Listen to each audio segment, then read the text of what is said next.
Good evening, and I would like to welcome each one of you to another edition of the ASI Hour monthly edition. We're so glad that each of you have taken the time to join us this evening, and we have a very exciting opportunity to share in store with you this evening, and I really appreciate you taking the time to share. If you're joining us for the first time, I'd like to just let you know a little bit about the Demio platform and how it works. You'll see obviously us on the screen here, but off to your right hand side, you'll notice there's an area where you can type in any comments in the chat. And I see somebody is joining us here from Tennessee. If you just want to let us know where you're joining from tonight by typing into the chat where you're joining from, we'd like to welcome each one of you wherever you're joining us from around the world.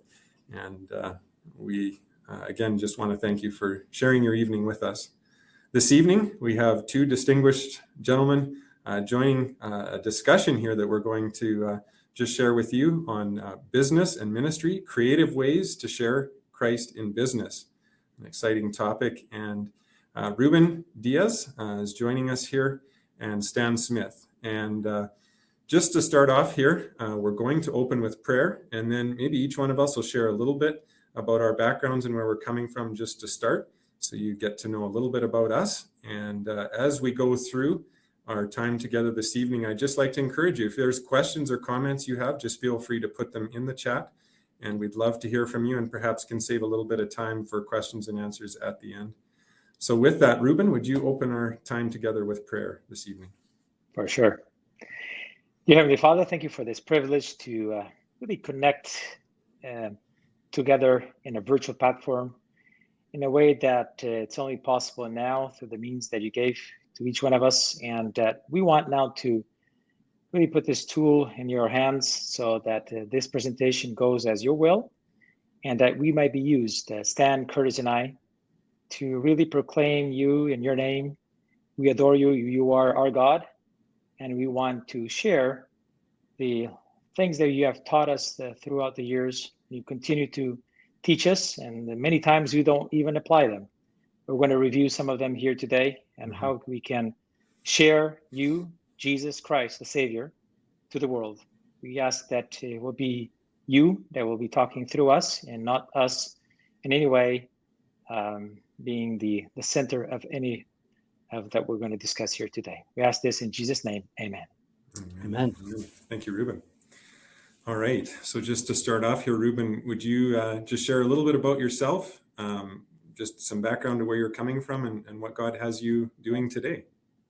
All right. So I'm Portuguese.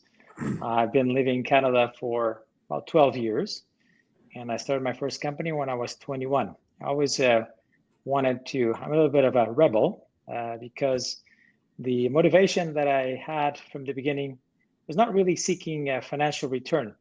It was more being the owner of my own time. And that was deceiving, because when you get into business, sometimes it doesn't happen that way. So I learned the hard way later, but I have the good feeling that I could control my time. So that was my big motivation, and God blessed me tremendously in many ways. And I have a very loving family that has supported my endeavors and my ventures. And I like to do new things from scratch. So I've been doing a couple of different businesses throughout the years, about 30 years, and creating businesses. I like to create value from scratch. So that's why the best way to define the things I like to do. Thank you, Ruben. Stan, tell us a little bit about yourself. Acknowledging too that all three of us are Canadian business people. So that's interesting. I don't know that was intentionally. I think it's just the way it worked out here. We just realized that now, right? We have to acknowledge it whenever we can. But at any rate, Stan Smith is my name, and I have a bakery here in Canada. We have several different brands, all in the food business, so I've been doing baking and food production for over 30 years now, and just really happened from opportunities coming up and having a real passion for health and business, and like Ruben, just wanting to have that sort of freedom to do things from scratch, from your own, and just try and see what can be achieved. And so that's how I got into it, and really enjoy all the business and different aspects that there is with it. So That's where we are today. We work out of Abbotsford, British Columbia, here on the West Coast. All right, thank you, Stan. All right, and I'm Curtis Letniak. Have been involved, had the blessing of being involved with ASI now for a few years, and it's been a real blessing. Business is something that growing up on a farm operation, I guess, is a form of small business, but always had that desire to as the others have just shared, have that freedom to be able to do certain things that you maybe wouldn't do otherwise. But really what motivated me starting in business was seeing an opportunity or a need that wasn't being filled and coming up with a way to fill that opportunity. And that certainly came about as I was involved earlier in life in having worked at a place that built certain had a need for electronics in the product they were building. And that's how our business developed out of our garage and basement 22 years ago, living here in Alberta, Canada, where I've grown up and lived all my life. And so that's kind of how our business started. But then as there was more involvement, maybe in other things outside of work, in missions and so on, really seeing that same principle applied, where you see an opportunity or a need that's not being filled, that is a golden opportunity for the kingdom, and then seeing how that can be filled. And so that's really what drives me and really what has kind of changed my life, not only in business, but in mission as well. So that's a little bit about myself. And Let's just say interject. I think that's a point that is so often missed, is how much of the principles of business really do apply to mission and the gospel. Is that the cycle of business is really all about projects. It's identifying an opportunity and figuring out how to execute that and to pursue that. And the better one becomes at an area in business, the more opportunity you have to be a blessing through ministry. So it's a really great point that you raised there. Absolutely. So we're here this evening, and again, welcome to those who have just joined us here. We're talking about creative ways to share Christ in business. And so again, if you've just joined us here, we'd like to welcome you, and please feel free to let us know where you're joining us from here in the chat, and any questions or comments you might have as well. We have some different, questions that we're going to discuss this evening. And one of them is when we think of business and missions or ministry, we maybe think of them as two very independent things. We put them in a box where, we have our walk with the Lord, we have maybe our involvement with our church family or church community, but then there's business. And oftentimes maybe that can be thought of as quite a separate thing. Does it have to be that way? And is it really a reality? And so that's the first question I would raise. Is it possible for business and ministry to be sort of working together, and is that a benefit as well? So that's the question I would raise, and Ruben or Stan, if you want to share your thoughts on that. All right, so I can start. That question is very interesting because I think it's probably the hardest challenge that I see in general terms, and especially with myself, because we think that things are separate and, as you said, put in boxes. And I'm thinking now of the longest standing, best business book ever written, which is a big passion of mine to bring this topic, which is the Bible. And the Bible has some examples for us to get inspiration in this topic. And I'm thinking of two now that comes to my mind.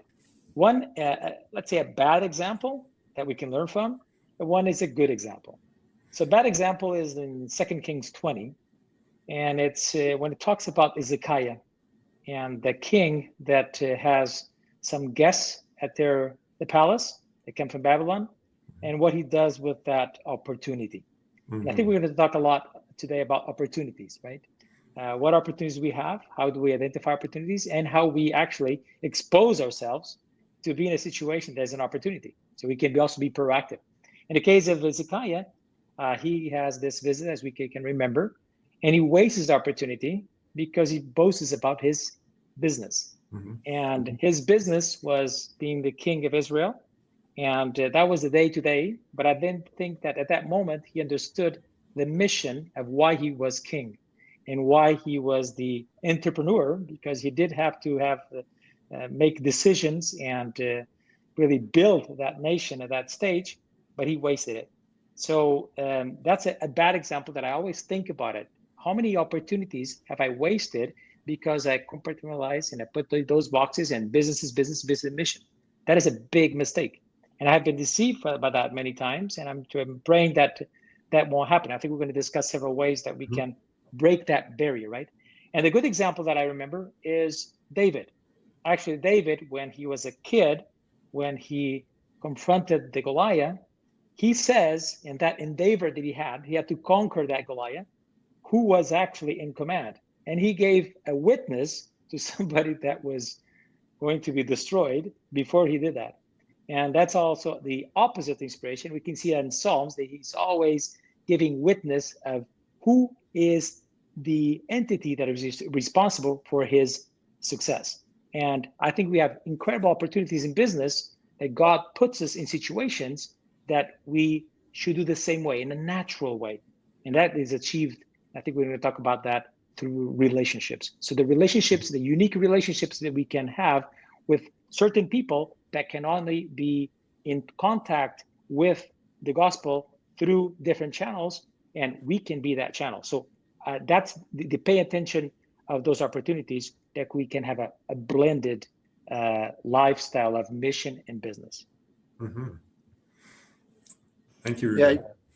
you know, it's interesting. Very often we think of sharing our faith as disseminating information, you know, so it's handing out printed material or preaching or something like that. But really, there's three parts. One of them is acknowledging our beliefs, which is our testimony, you know, just acknowledging what we stand for. Another is just how we behave. You know, it's really our character, our identity, which is, you know, is really what people watch the most.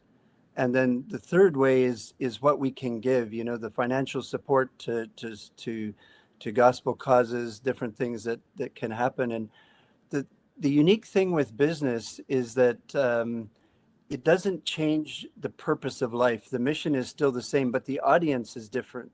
You know, you're working with customers, you're working with vendors, you're working with employees, and those are often individuals that, you know, would not naturally have connection with someone who's a believer in the same way. So, for example, in the community that we live in, over 35% are ethnic minorities.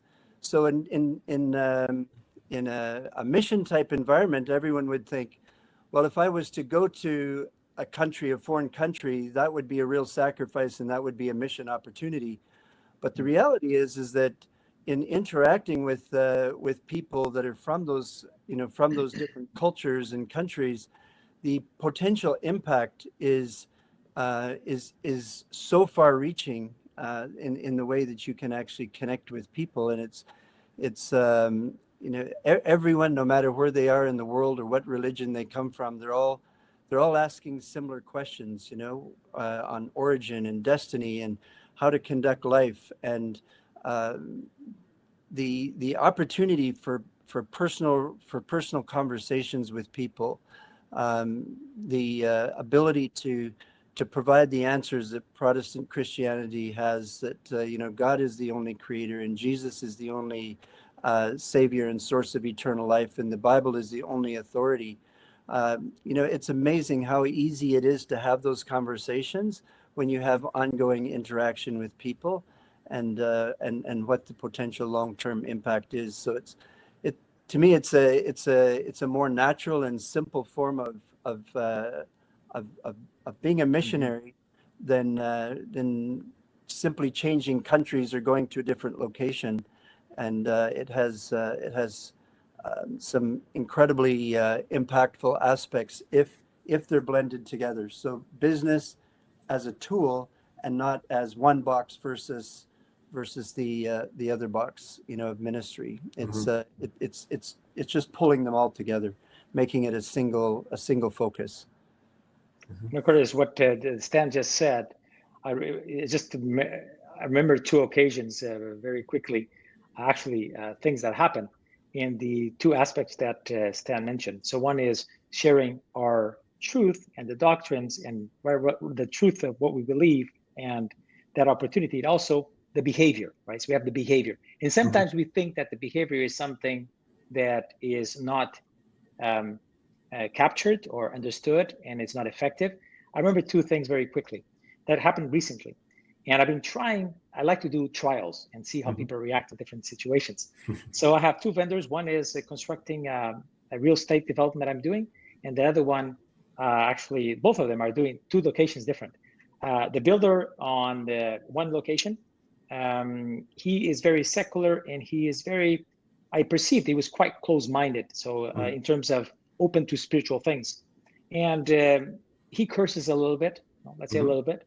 And I'd never liked to curse. And since I didn't curse, the other day, Nancy and I were in a meeting with him, and he cursed a couple of times. He said, "Wait a second, I have noticed that you guys don't curse, and I'm sorry about that. I'm trying to be like you." So, and this is a detail, not like us being an example, but it's just a natural way that people pick up these little things. And then they ask questions, and why is that? And then the other day, he was mentioning that another client that he has, also he started noticing that he doesn't curse. So I should, tight up and be different. So those little things, that's the behavior side, right? And another one that I remember is a vendor of a solar system that I'm installing.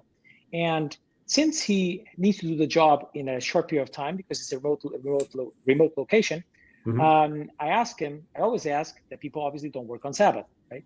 But trying different ways to explain it is my trial and error. I'm trying to see what will be the best that works.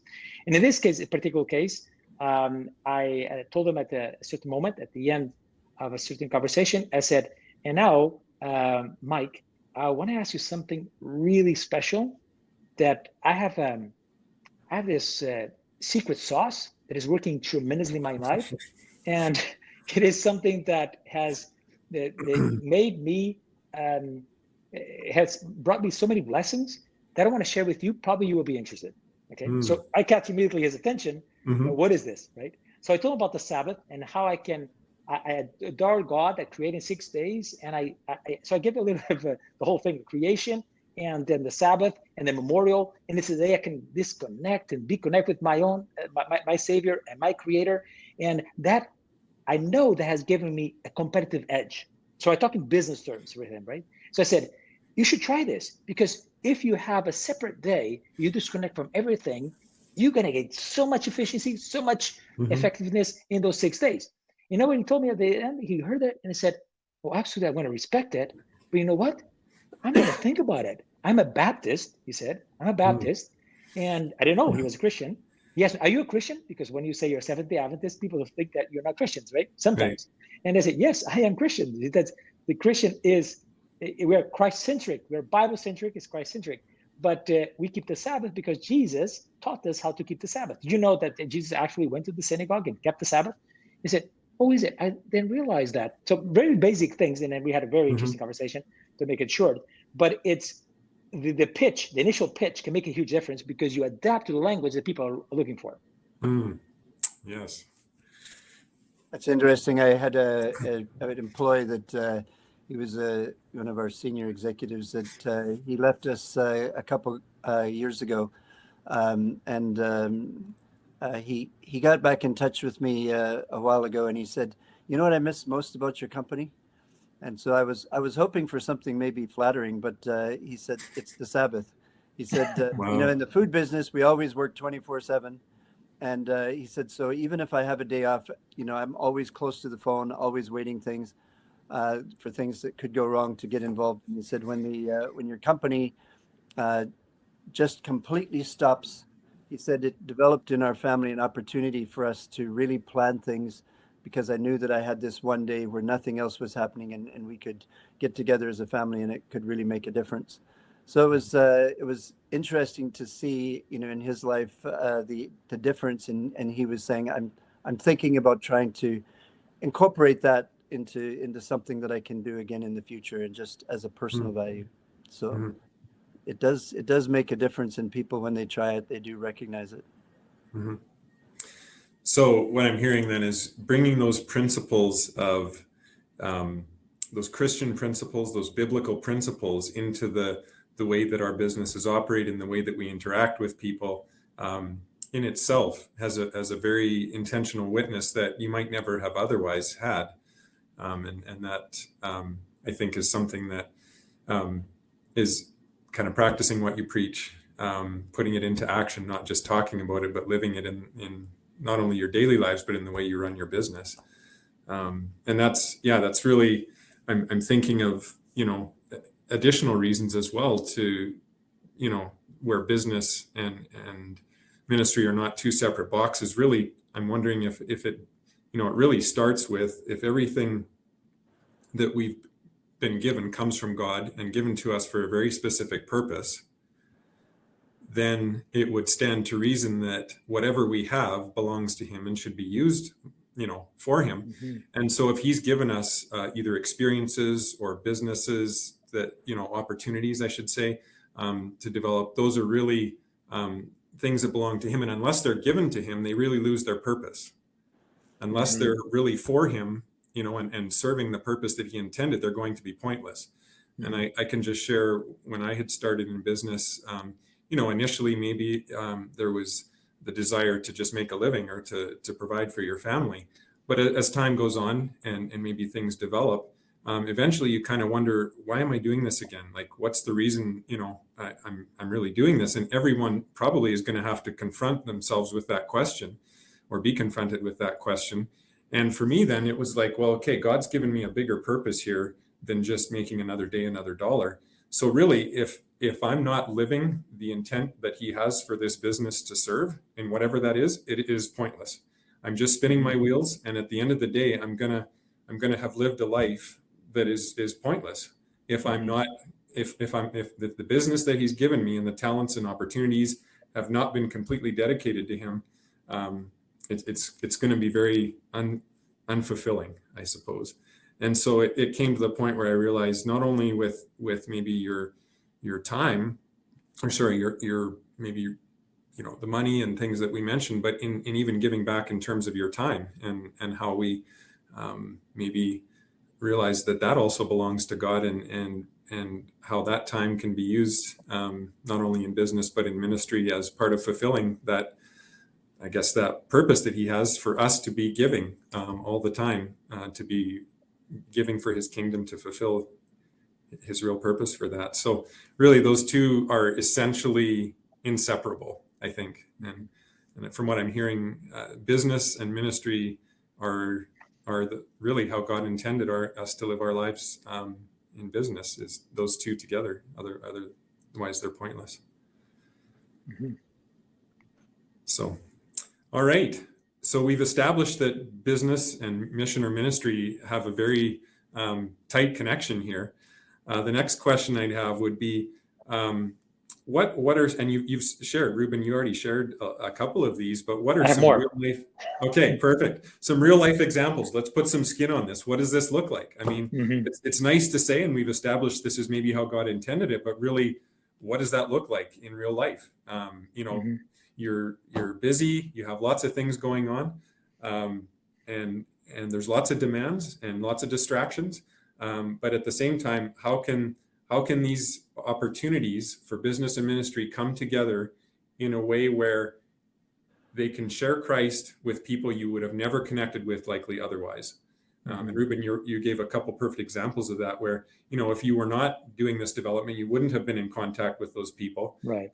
God, gave you those opportunities. Let's talk about that a little bit. How has God done that in your life? Put some skin on this.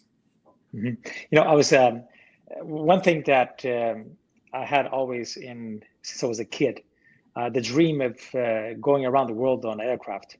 And that realized in my life in 2018, when that Misha, that well, also another pilot, and we went around the world in 2018. And this was for me a landmark of actually applying what we're talking here, because I had a dream to do this, and I'd love to travel, and I wanted to do this event in my life once at least.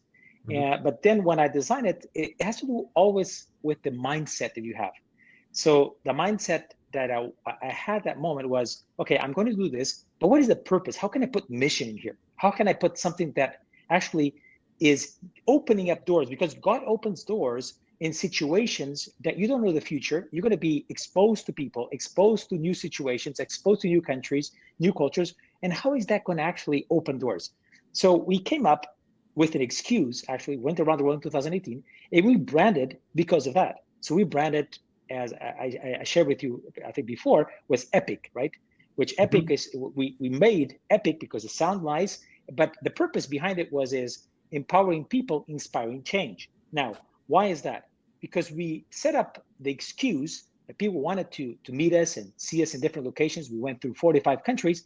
Then, so we set up an excuse to do presentations in universities that are secular and very close to share anything that is spiritual. But because of empowering people, inspiring change, then in that case, we crafted in a way that it was entrepreneur in the beginning and inspiring change because of the 8 laws of health, and especially the spiritual connection with God at the end, right? So this opportunity came about, and about 10 locations of the world. And I remember two.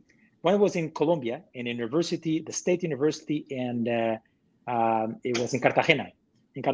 So it was packed with students, and we presented the entrepreneurship drive and those principles that we had. But the whole purpose was to get to the 8 laws of health, and especially God. And God, we put it on. We emphasized the part of the Sabbath. Why did we stop on the Sabbath?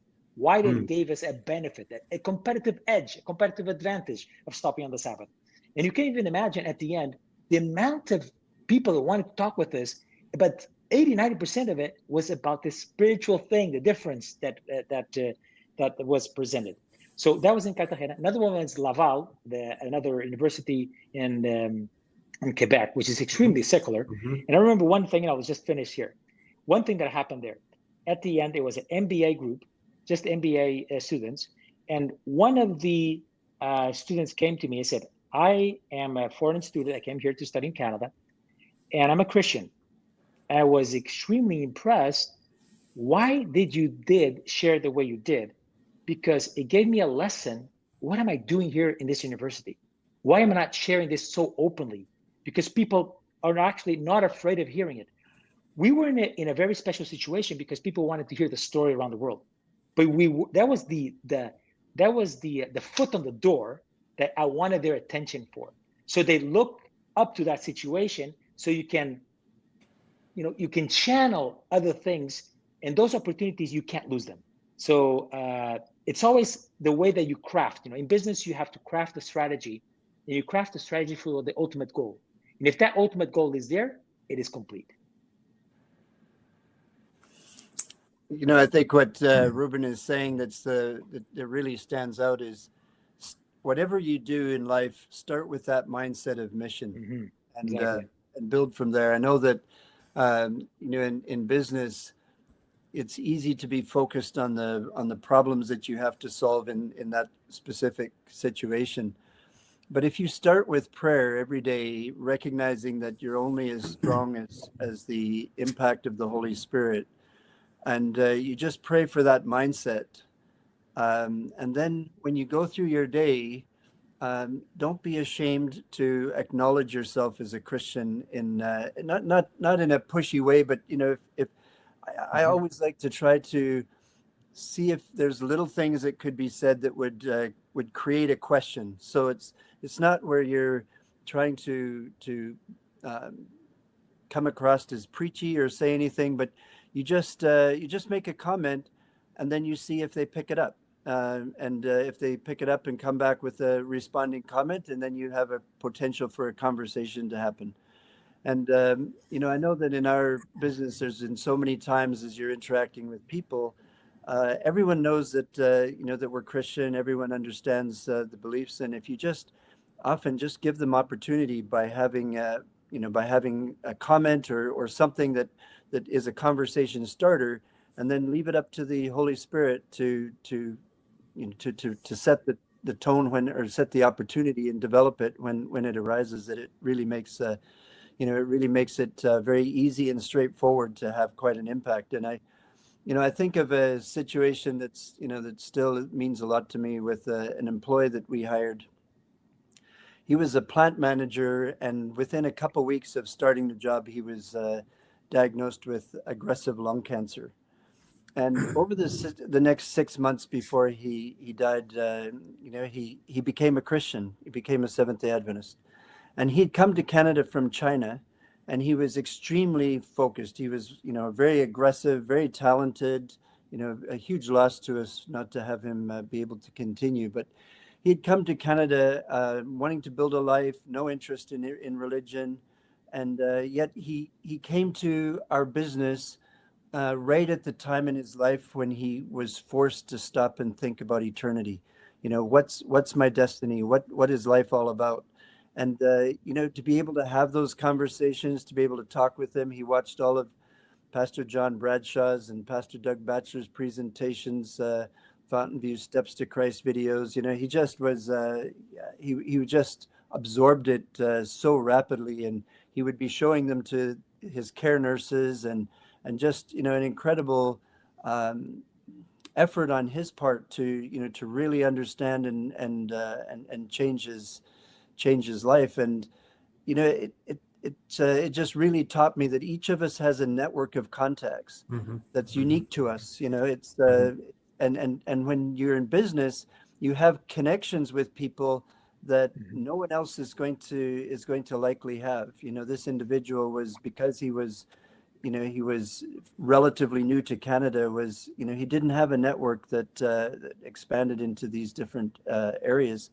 And I think with all of the employees and customers and suppliers, there is such a community that each of us has that is unique to us.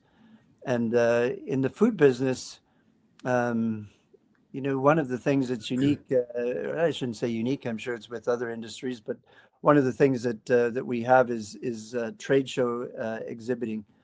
And most of our events continue for several days, and they go over a Saturday. And, when we first started going to a number of the trade shows, Danny Houghton, who's a partner with us in the business, made a sign that explained the religious and health beliefs connected with our absence on the Sabbath. And it was just amazing to see the conversations that would come up on the following Sunday, when we would be back in the exhibit area. And, people were mostly just in disbelief that a company with that much space would leave their space unoccupied and miss all the customer opportunities after spending so much to be there. And that really is, it's what you're willing to sacrifice for your beliefs that really makes an impact on other people. And you can have a lot of religious people that are making professions, but when it's in business and people recognize that, wow, that's, this is what a business person was willing to do because they do have that belief, just like Ruben's conversations with his builders on the Sabbath, it's slowing his project down, or there's some implication, and it makes them stop and recognize that's a real value that means something to them, and it really has an impact that then again starts conversations and allows for an opportunity to have an influence that you wouldn't otherwise have.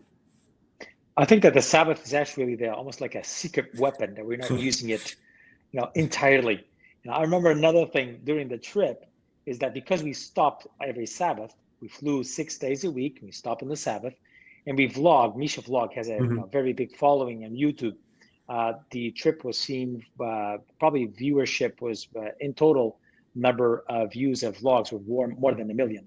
So it was 66 vlogs. So we had an incredible opportunity to share our lifestyle. And as Stan said, it's not necessarily only preaching, but people will not question your personal experience.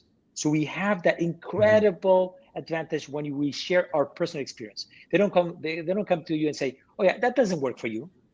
So they might think it, but they don't tell you. So they're not in a position to argue with you. But if you come and preach, it's a bit harder. But if you share what Jesus does for us and what is the impact of the Sabbath is a secret weapon, because during the trip we stopped and then we started noticing that people ask, or what is going on here, right? What is stop? We knew that was going to happen. We wanted that raising up that curiosity.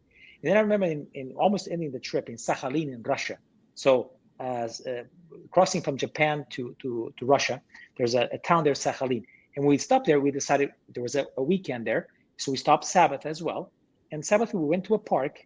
I remember the park was called Gagarin, one of the first space explorers of Russia. And we stopped there in Gagarin and we did one single video. Why do we stop on Sabbath? Man, that video was amazing. It was the most commented video because everybody came and said something. Oh, I knew something happened. Oh, well, that was that. But we presented a way which was, this trip was only possible because we were trying to do a world record. So we tagged along and said it was only possible to achieve this because we stopped on Sabbath, which seems to be a contradiction of go, go, go, go, because we wanted that speed and make that record. But actually stopping on the Sabbath made us, gave us the energy, the mindset, and the fluid of the trip, the flow of the trip, because we stopped on Sabbath. So we dedicated a video just for that. It was an amazing feedback that we received. I think that from 200 comments, probably just 2 or 3 said negative things about it. Wow. That's amazing. And I'm going to segue to the next question here with a little experience that kind of is maybe another way that, things would have never likely happened without business if you didn't have, business and ministry together. I think one of the things that we often overlook as we get busy is the reality of it takes time to make the connections you're talking about. Now, what Ruben just shared, is a media opportunity, and that's a little different. But to create those one-on-one connections, I find often creates just taking time. So the opportunities that come, for example, I'm sitting in our boardroom here where we've had, multiple salesmen come in even today, that you're meeting with and things like that, different people that you have that come across your life. And I know for myself, and I struggle with this a lot, is just being too busy to take the time to just ask somebody how they're doing and what's going on in their lives. That leads then to maybe conversations if they share something openly about a struggle they're going through, and then bringing that around to how maybe God has given you an experience in your life, or he's taught you something in his word. And I know that for myself, it was actually one of the people that worked here for a number of years, Luke Hyman. He really taught me as we'd meet with different vendors. He had that ability to take the time and ask those questions that were just so timely, and that would just open up a whole nother conversation. And it was just a real talent, but it takes time. And if we fill our lives with such a busy schedule, we often don't have the time to do that, and we miss an opportunity that God is put right in front of us so many times. And so that kind of leads to our next question here about we all in business, there are so many demands that call on your time, call on your attention. What have you found? How has God, taught you to manage that time in a way where you can be used by him and have, what are some practical things that you can do that maybe would be helpful to our audience here to actually make that time to be involved in being used by him? Stan, you want to start? I don't know that I have good answers for that one. For me, being an entrepreneur, being in business is a little bit like having a new baby. It's very hard to have a life balance in some senses. It's like a baby. A business just demands attention, and it does it on its own time and terms. And I think for me, the most significant aspect of business in the gospel has to do with how you do business. The spirit you exhibit, the faithfulness with which you do your duty, the obsession of knowing and embracing the truth about your business, the truth about life, the truth about your markets and your people. I think that the contribution to the gospel is significantly impacted by how one behaves under pressures, under failures, and under successes.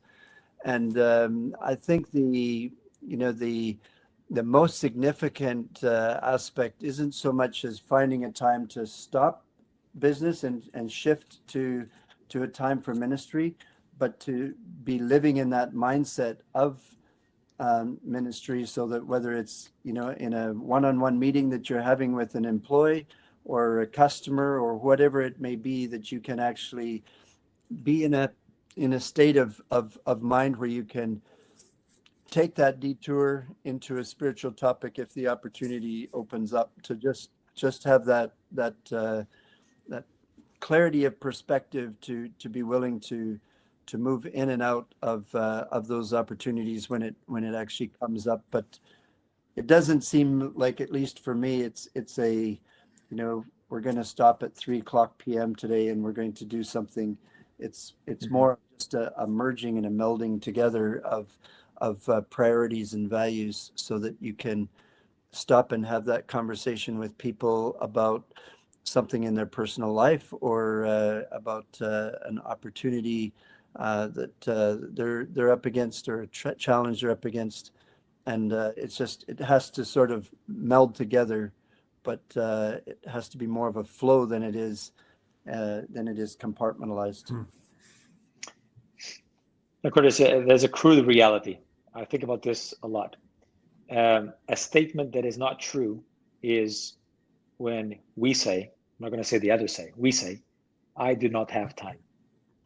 Time is equal for everybody. Right. We all have the There's same amount no of time such in a thing day. as exactly.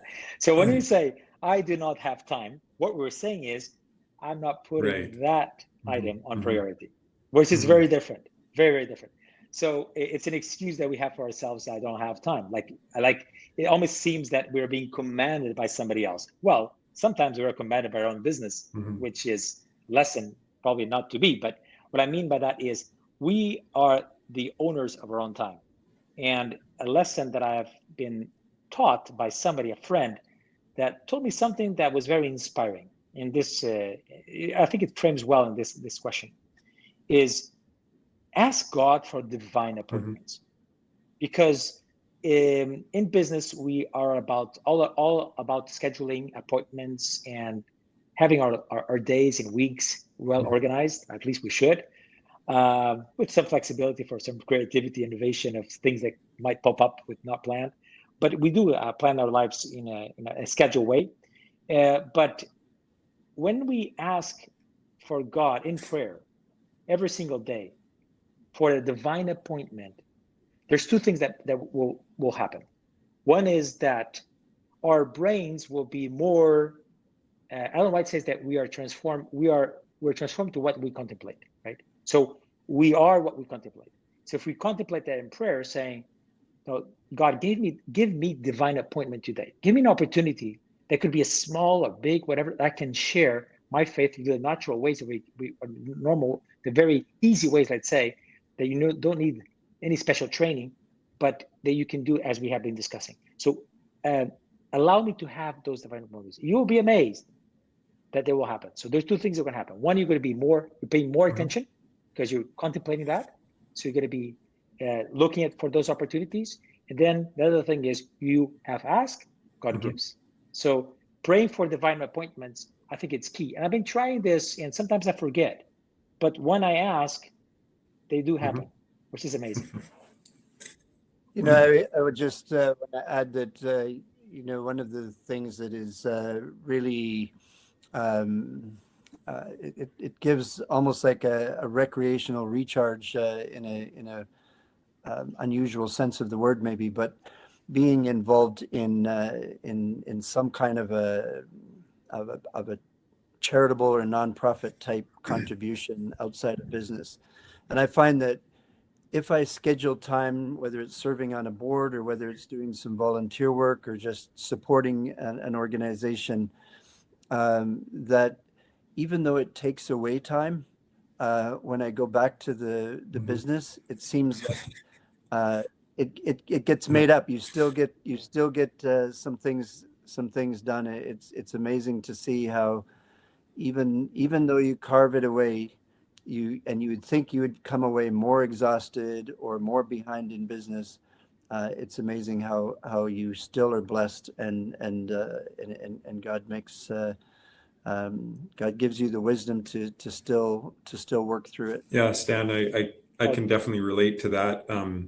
I can just share, and this, I hope this doesn't come off as some kind of radical, just so please just take it for what it is. But, we have really the principle of tithing, and it makes no sense. When we give our 10% of what God has really entrusted to us, of what's already His anyway, but we give that to Him, that's acknowledging that He is the owner of all that we have.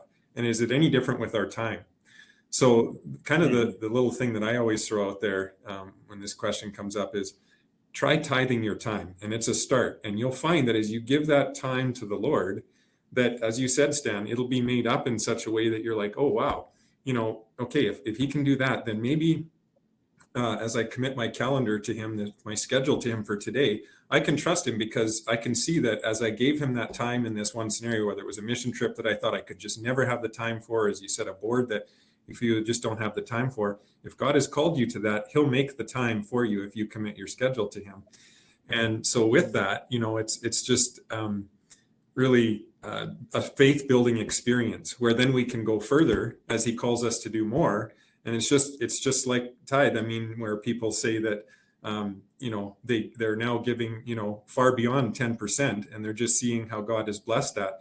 I would like to submit it's not much different with our time, really. When we commit, start the day, prayerfully commit our schedule to the Lord to take out or put in whatever He sees fit, and allow Him to do that. It is an awesome faith building experience. Well, if there's the story of Jesus multiplying the fish and the bread, He can multiply your time as well. Absolutely. Our time is quickly escaping, and I see, Stan, you've got a lot of comments here in the chat. We'll want to take some time to go through that, but I do want to just our final question that we wanted to discuss here is, being involved in business involves taking certain risks, and we do this in business. We know there's many would say risk reward, direct relationship, if you want to look at it that way. But can you just share maybe some testimonies to just speak to God's faithfulness about what risks He's called you to take for Him, not necessarily in your business about a financial risk or something like that, but something that you've had to step out in faith, and how He's showed Himself faithful in that. I remember one occasion that was particularly critical for me. And back in 1995, it seems long time ago, but it was not that long time ago. So in 1995, I did a joint venture with a Spanish company in the security market, software security. And it was a company that was, when I did a joint venture with the Spanish company, it had 15 employees. Then when it was sold, it was 2,000. So it grew a lot. And I went through that growth period, and we were partners. And I took care of the sales and marketing for the franchise of that company in terms of commercialization of their products in Portugal and Canada. So there was a point that we're being very, very blessed, and we reached 250,000 clients in Portugal only. Businesses and consumers, but most of them businesses. We dominated the market. And the company came with an idea, brilliant marketing idea in Spain. So our partners, we're not partners in terms of being shareholders, but we had a joint venture of effort. And they did the product and did the marketing as well, the standard marketing that would be applied in different countries. And they came up with a brilliant idea, which was 24/7. So the product was called 24/7. And when it was presented to me, it seemed brilliant, because at that time in the 90s, the first steps were being taken for true customer service. That's not like today, but in the 90s, it was quite novel. And providing 24/7 service was something that company did the first in the whole security space worldwide. And the product was actually rebranded 24/7. So I immediately saw the opportunity of the brand, but I saw a problem, because that meant 7 whole days service. And I saw that as a big risk. So I prayed that a lot that time, and And I told our partners that we're not going to provide service on Sabbath. That's not going to happen. And they were very respectful. Actually, they were Scientologists, which is quite interesting. But at least they understood a little bit of a religious liberty, let's say, but very different from ours. And we had some discussions, and they said, well, they kept silent. They didn't push me. And but I went through a lot of pressure at that time. And you know what? During I think that product was introduced, then I sold that company later. But I think it was introduced in my year 7, let's say, year 7 of that I had business. I had 10 years of business with them. There was 3 years, which are peak of market share. And we had 250,000 clients, always issues they have to solve. You are in that business, right? The technical support. And we never had an issue that we had a necessity to provide a service, at least that was critical on the Sabbath. So that for me was, it doesn't mean that we didn't lose business. No, we probably lost business. But we told the clients that in Portugal, it's not going to be a service on Sabbath. And that was a risky situation. But we were rewarded, especially with the loyalty, not necessarily with the financial reward, because sometimes we think that, oh, if we do this, we're going to get a payback check, right? That's not how it works. So loyalty is independent of the results, but you have really the comfort of, once you make that decision in your mind, it's so rewarding in spiritual terms and a peace of mind that has no paycheck can pay that. Yeah, I can relate to that. As you said, we have similar things with tech support that happens. And we actually have a voicemail on Sabbath specifically when they call in that really shares a testimony. If they call in for tech support, that, we've, really just, and we do, as soon as Sabbath is over, that if in that case that it comes up. But as I leave my work here every Friday afternoon, I commit what happens on Sabbath to the Lord, that even if there is a problem that comes up, that it won't be something that would be, something that they can't get through, and commit that to Him. And very, very few calls come in on Sabbath, and it wasn't always that way. But as I've intentionally prayed that God would take care of those things, and that I'm just committing this to Him, I've seen a drastic difference, and to the point that there's almost, no tech calls that come in on Sabbath, and there's that opportunity to, just provide that little witness message, I guess, in the voicemail that they, or the response that they get just during those times. So, it's interesting when you think about risk in business. I've never forgotten what someone had told me once, that entrepreneurial business is 80% exhaustion and 20% terror. And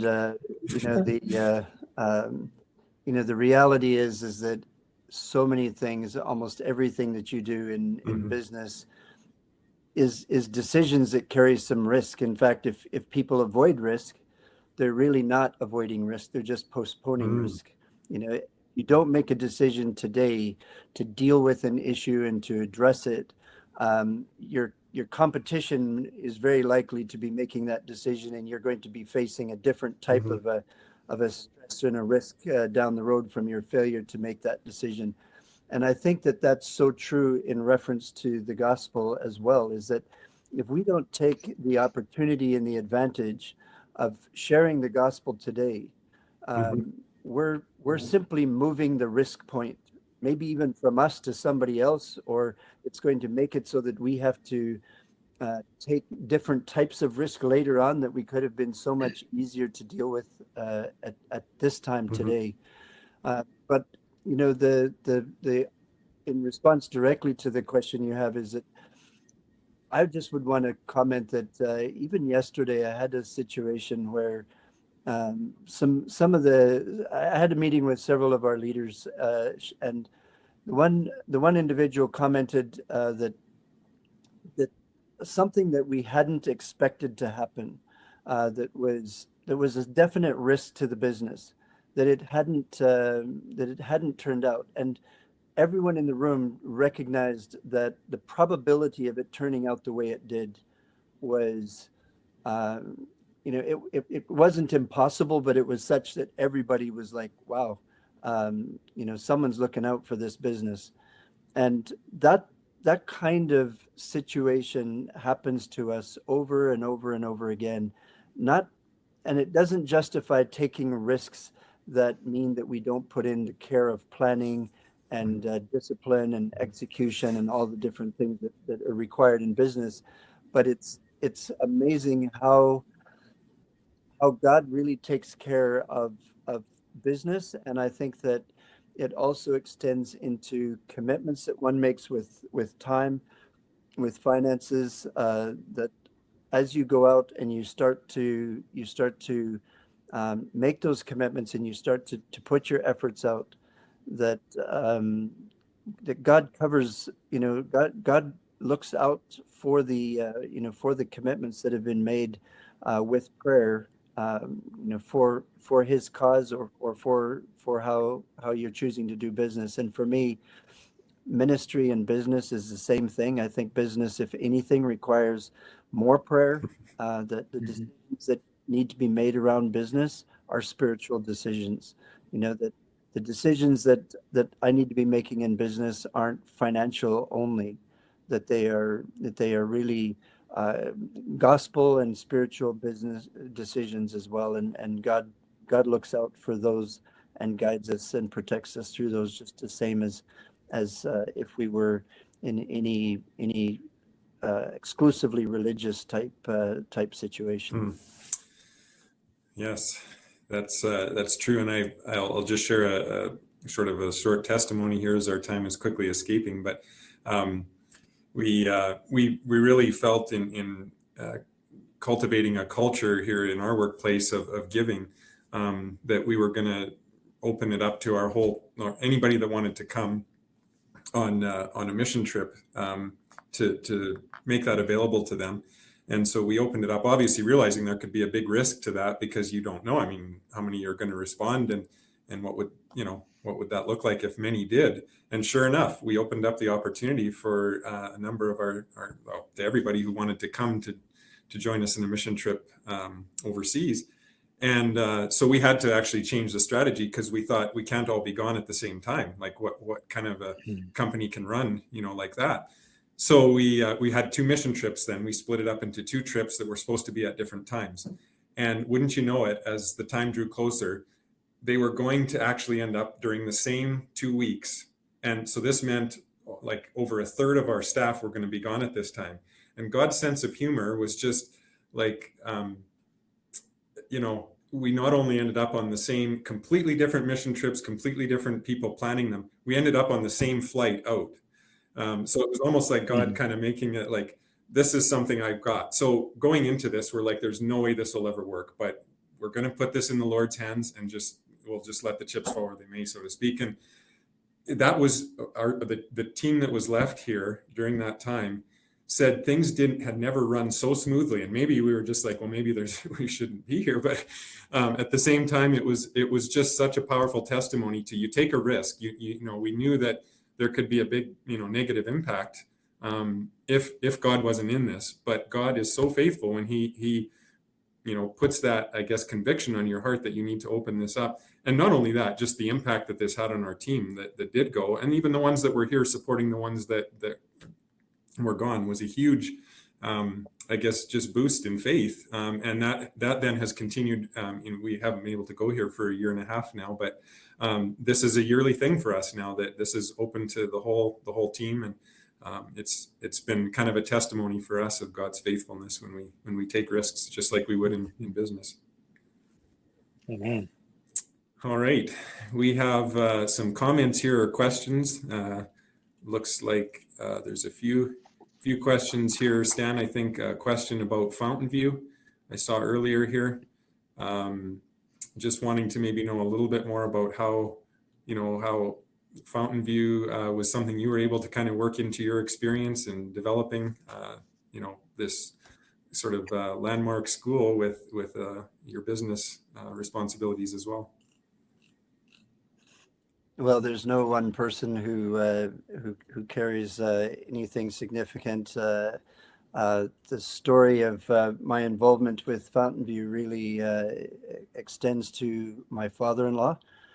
He was a philanthropist that had been in business himself, and after he sold his business, which was in the lumber industry, he was really committed to three things. And one was health, and one was education, and the other was evangelism.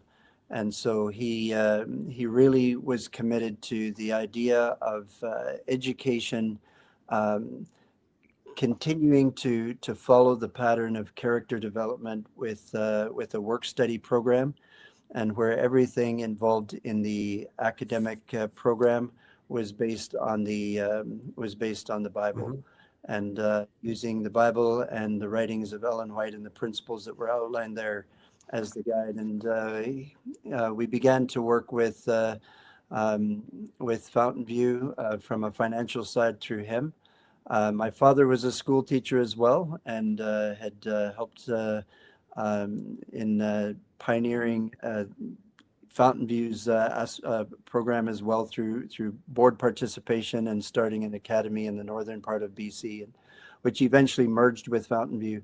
So there was lots of involvement from family and others, and my role with the school was really using business skills to just provide the support and help really make set the groundwork for the school to have the opportunities of and the facilities to move ahead. But really, the people who are leading the school, who have their direct interaction with the students on a day-to-day basis, those are the real heroes in making the ideas and the work of the Holy Spirit come to direct impact on the lives of the young people. So it's been a very inspiring ministry for Kathy, my wife, and I to be involved with.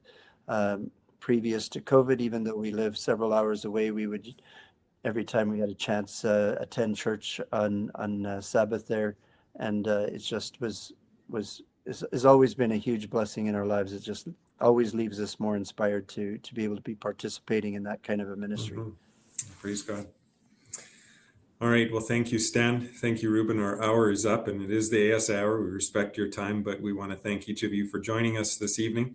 We pray that just maybe there's a challenge to each one to just prayerfully consider what God is maybe calling you to do with your business. I think that's something we need to be doing every day individually. Lord, what have you called us to do with what you've entrusted to us? And so just grateful for the ideas, the experiences and testimonies that you've shared. And we look forward to maybe others sharing as we go through the coming months on the business track, having the opportunity to hear others share on similar topics. So with that, we'd like to just remind you that we're going to be doing this every month now. So please be joining us for our next month's ASI Hour, where we'll be on the evangelism track. And with that, I would like to just ask Stan if you'd be willing to close with prayer as we wrap up our time together. Sure. Father in heaven, we want to thank you for your personal involvement in each of our lives, and for the gifts that you've given to us, and especially with business and the opportunity to use it to connect and build friends for eternity. And we just ask that you will bless each person who's watching, that you will show each of us your will for our lives, and that you will guide us so that we can have the most impactful influence on others, and that you will use us for your kingdom. And we thank you, and we thank you for ASI in Jesus' name. Amen. Amen. All right. Thank you, gentlemen. Thank you, each one. Good night. And we'll see you next month. Thank you. Thank you.